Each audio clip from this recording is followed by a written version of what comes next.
You are listening to the Horse Radio Network, part of the Equine Network family. Greetings, everyone. Coach Jen here, and thanks for tuning in to Horse Tip Daily, episode 1624. This time, Dr. Wendy Ying sits down with HRN founder Glenn the Geek to explain laser therapy and its many applications. Today is something that we're going to talk about that isn't technically Chinese medicine, but it's a piece of equipment that I use all the time in my practice, and it's a laser. And Glenn, you being a geek, do you know what laser stands for?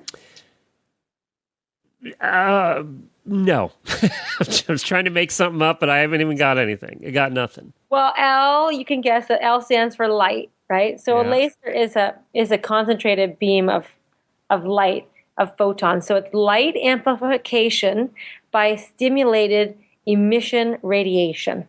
Well, okay. Well, yeah. I didn't know it meant anything.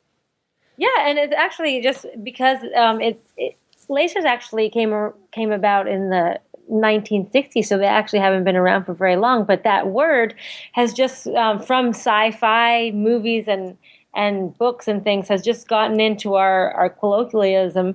And Thank you to Star Trek. Yeah, due to Star Trek, laser beam. But basically, that's a whole mouthful of stuff. And what does that mean? It just means it's a concentrated beam of light. And many lasers are certain wavelengths. And This is the part where I start to get lost, to be honest with you. No, you like this. You're a science guy. No, I meant the wavelengths. That's the part where it confuses me. Oh, the wavelength is easy to understand. So wavelength, you just imagine like a wiggly line, right? Yeah. And the number, like the wavelength, it's the length of it, right? It's easy to understand. Look, I'm not explaining it very well. But like say, for example, our visible spectrum of light is between like 400 and 600 nanometers, right? Okay. So nanometers is the length of the wave from the dip to the dip, right? Okay. The trough to the trough. So that is the wavelength, and like gamma rays in space, the gamma rays which change the David Banner into the Incredible Hulk. Those are really long waves from trough to trough. That's why they can travel farther and they can penetrate farther. So the longer your wavelength, the deeper they can penetrate. Okay. The shorter the wavelength, the least they can penetrate. And like UV light is short, infrared light is long. So like the light from a light bulb is short.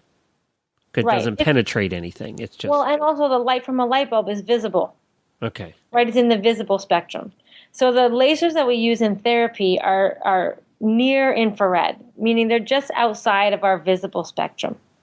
And lasers also, the reason that they can be cutting lasers versus therapeutic lasers, they're on a different wavelength. So the cutting lasers tend to excite the molecules of water in the tissue, and that's what causes the cutting. Okay. Right? So those are surgical lasers. So the laser that I use is it has a different wavelength that just penetrates the tissue, and it actually stimulates the what they're called chromophores. That means is they're pigmented structures in the cells. So technically, then a treatment laser is going to have a longer wavelength than a cutting laser. Well, the cutting laser actually has a longer wavelength. Oh, okay. Yep, I had it backwards. Okay. Yeah. So, but that's why also you have to be careful because the therapeutic benefits, they affect the inside of the cell, right? But you have to be careful where you apply it. Like you don't want to treat the eye. Obviously, that's why we wear these dark glasses because it'll penetrate. There's all these pigmented structures in the eye, right? You don't want to damage the back of your retina, which has some pigmentation. So, and the cutting lasers, you have to make sure you have the right wavelength on your cutting laser because you don't want to damage the other tissues. You just want to be right at that certain wavelength so that you can cut through the tissue. And the depth of it, too, is that determined by the wavelength? Otherwise, you're just cutting the thing in half. Right. Yeah, you have to be very careful about the depth, and that's how you can affect. It's the wattage, the power of your laser. Okay. That's why there's all different types of lasers too. There's the class, and they're based on class, and it's kind of scary sometimes when you think about it. But the class ratings are on how much you can damage somebody with your laser. So, like class Right. 1 is safe, right? That's like the laser that's in your CD player. If we had CD players anymore, but and then the class 2 is a little bit stronger. Class 3, that's split into 2 different classes. They're relatively safe. They don't penetrate that much. They can't generate that much power. They only go up to like 500 milliwatts of power or something.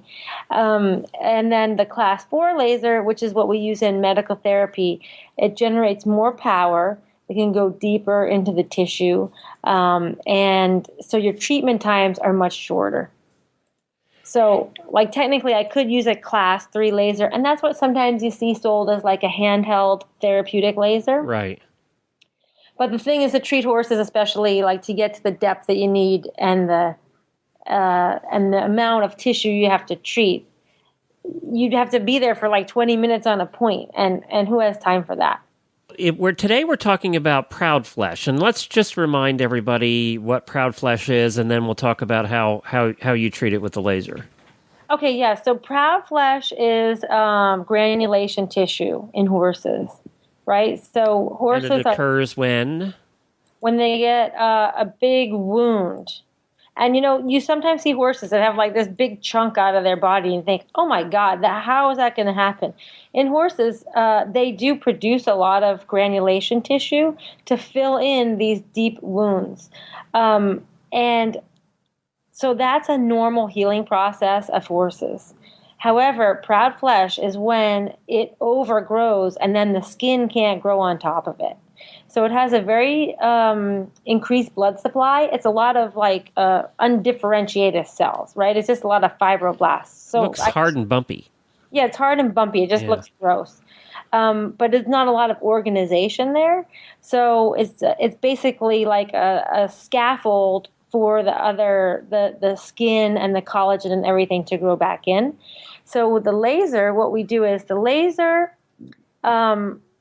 increases, like I said, it stimulates the mitochondria of the cells.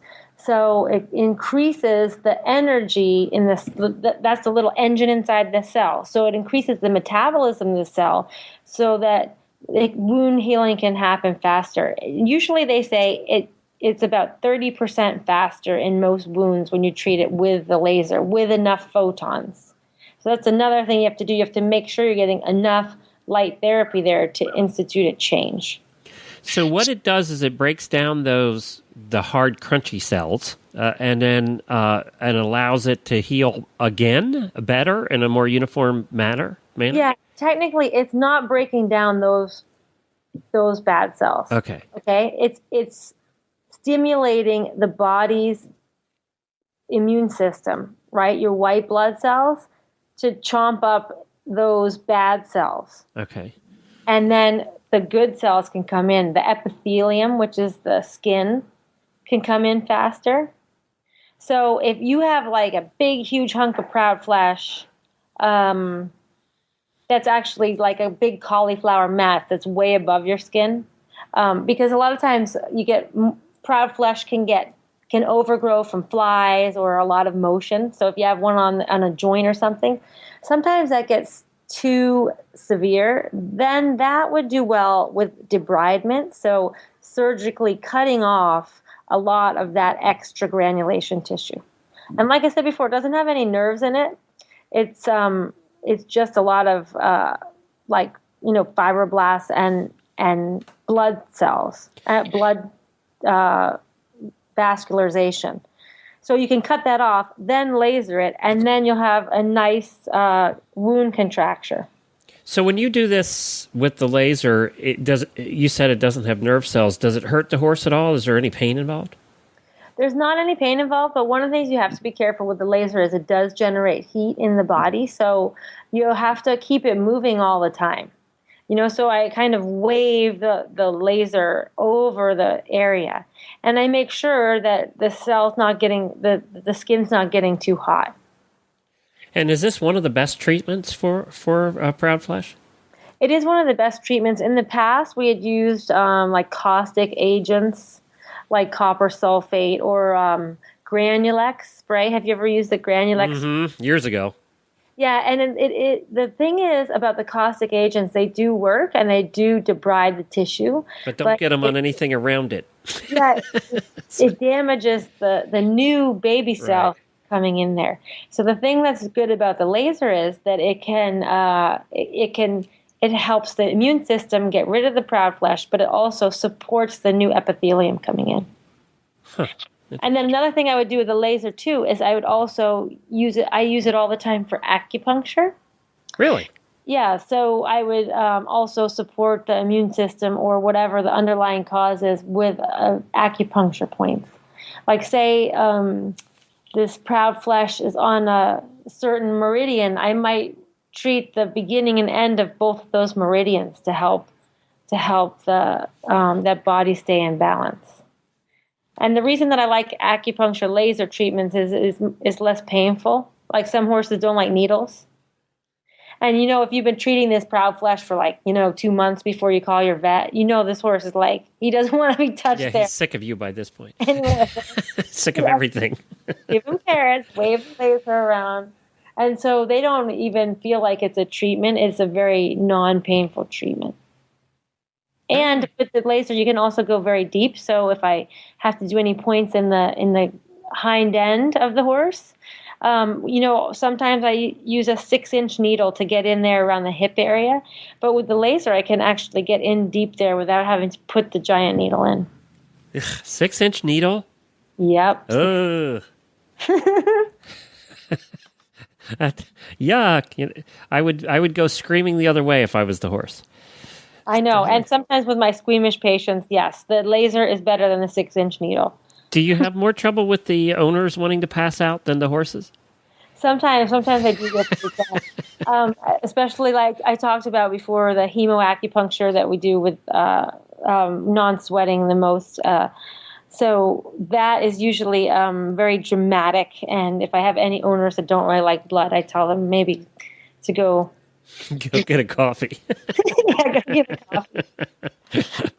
But laser has really been an important therapy in my practice. And, I think it really, even though it's a very modern treatment, I think that it goes very well with my philosophy of whole body healing.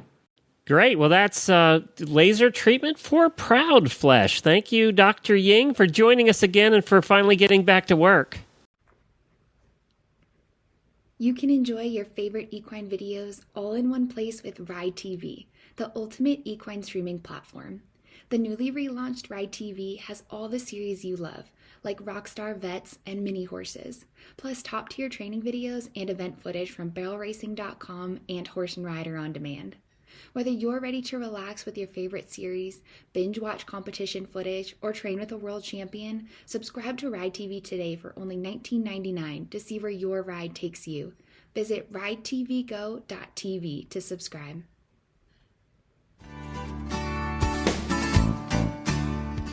Well, there you have it.